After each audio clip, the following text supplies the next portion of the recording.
दोस्तों एआई का इस्तेमाल इतना ज़्यादा होने लगा है कि भैया अब इसका परिणाम ये निकल कर आ रहा है कि ये इंसान की ज़िंदगी ही ख़त्म करने लगा है। ऐसा ही एक केस अमेरिका की अदालत में दायर किया गया है चैट जीपीटी और उसके सीईओ सैम अल्टमैन के ऊपर कि भैया चैट जीपीटी की वजह से उनके 40 साल के बेटे ने अपनी ज़िंदगी ही ख़त्म कर ली।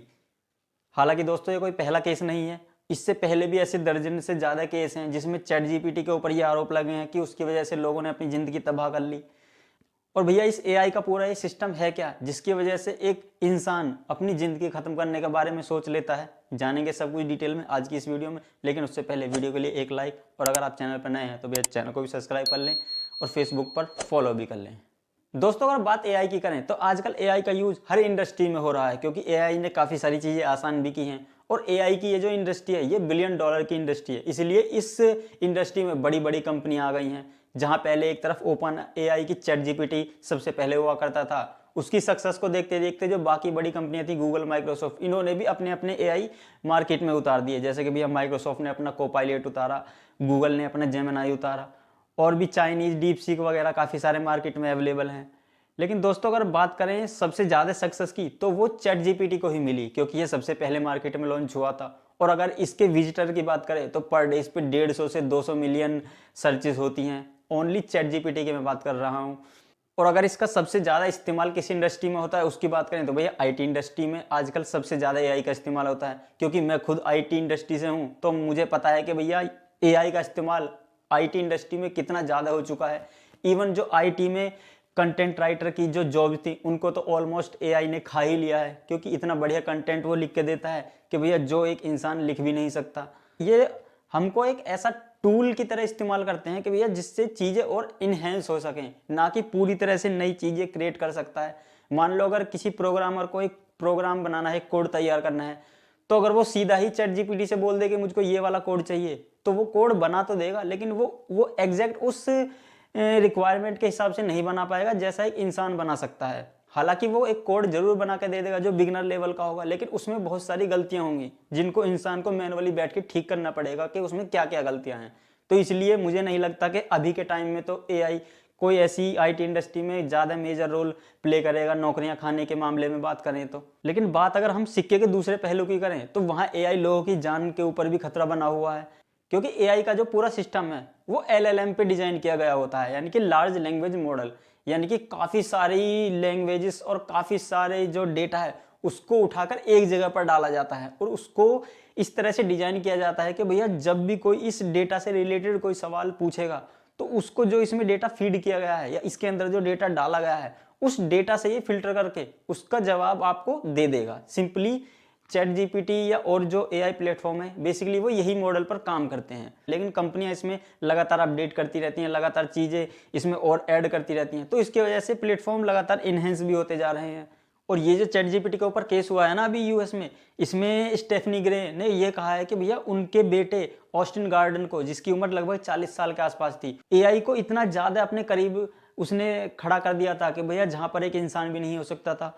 वो डे टू डे जितनी भी उसकी लाइफ की टेंशन थी, जितनी भी चीज़ें थी, वो चैट जीपीटी के साथ शेयर करता था, और चैट जीपीटी उसके जवाब में उसको ऐसा रिप्लाई देता था कि उसको लगता था कि यार जीना सही नहीं है। यानी कि चैट जीपीटी उसको ये कहता था कि भैया अगर तुमको इन सारी चीज़ों से छुटकारा चाहिए ना तो आप सीधा अपनी ज़िंदगी ही ख़त्म कर लो। और एक दिन तो इस एआई प्लेटफॉर्म ने उसको ऐसा सजेशन दे दिया जिसकी वजह से उसके 3 दिन बाद उसकी जो बॉडी थी वो पुलिस ने रिकवर कर ली, और वो एग्जैक्ट लाइन ये थी जो आरोप में कोर्ट में कही गई है, When you are ready you go, no pain no mind, no need to keep going, just done and do it man।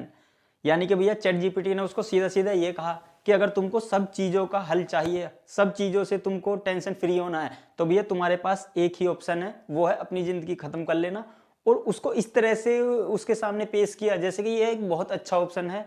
और ऐसा ही एक केस साल 2022 में आया था जब यूक्रेन पर रसिया ने अटैक कर दिया था।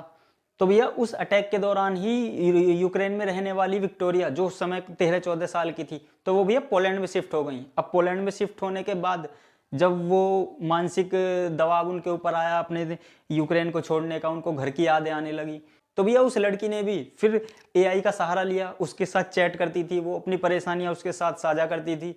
और सारी चीजें यानी कि उसके साथ डिस्कस करती थी। यानी कि एक तरह से उसने उस एआई टूल को अपना दोस्त या अपना सगा संबंधी बना लिया था, जिसके साथ वो हर एक चीज डिस्कस करती थी। और वो जो एआई सिस्टम था वो उसको फिर इन प्रॉब्लम्स का समाधान देने की बजाय उसको ये सबसे अच्छा जो सॉल्यूशन है यही देता था कि भैया तुम अपनी जिंदगी खत्म कर लो।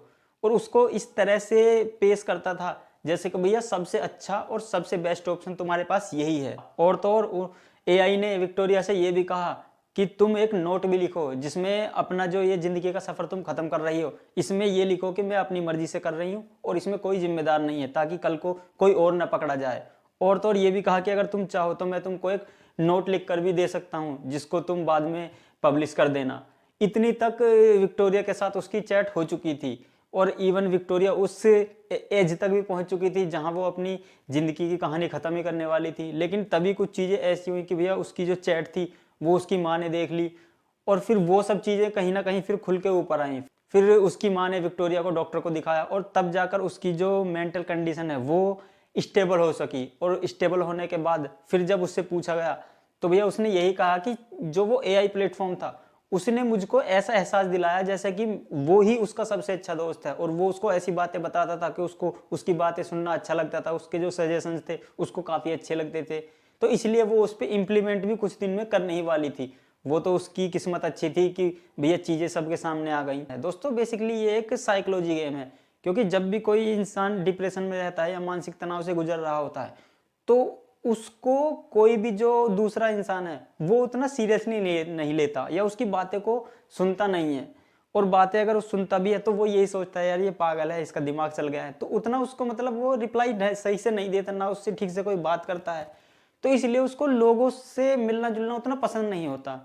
और वहीं अगर उनको एक ऐसा कोई सिस्टम मिल जाए जो उनको घर में उनके हमेशा साथ रहे और जो भी वो उससे के साथ चीज़ें शेयर करे वो उसको सुने और उसका एक अच्छा सा उसको जवाब भी दे, तो उसको चीज़ें ऐसी लगने लगती हैं कि भैया जैसे ये एआई नहीं, यही मेरा सबसे अच्छा दोस्त है। तो ये जो दोनों ही केस थे इन दोनों में ही ये देखा गया था कि जब एआई के साथ ये जो बंदे ऐसी डिस्कशन कर रहे थे तो वहाँ पे एआई को ये सजेशन देना चाहिए था कि भाई या तो तुम डॉक्टर के साथ कंसल्ट करो या फिर अपने जो घर में माँ बाप हैं या जो और भी बड़े हैं उनके साथ बातचीत करो।